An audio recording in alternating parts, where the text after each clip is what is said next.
ఏం పొద్దు ఏమలా ఉన్నావు? రేపు దీపావళి పండుగ కదా, పిల్లలు ఉండుంటే బాగుండేది. వాళ్ళు చూడకపోతే అమెరికాలో ఉన్నారు, కనీసం వాళ్ళకి ఫోన్ చేసి మాట్లాడుతూ ఉన్నా కూడా ఇప్పుడు మనకు పగలు, వాళ్ళకి రాత్రి అయింది. చేస్తాం పొద్దు, కానీ పెంచే వరకే మన బాధ్యత. వాళ్ళ భవిష్యత్తు వాళ్ళు నిర్ణయించుకున్నారు.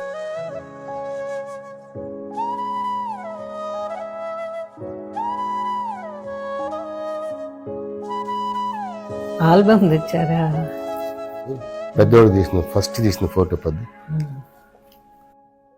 మనవాడి అక్షరాభ్యాసం పొద్దు.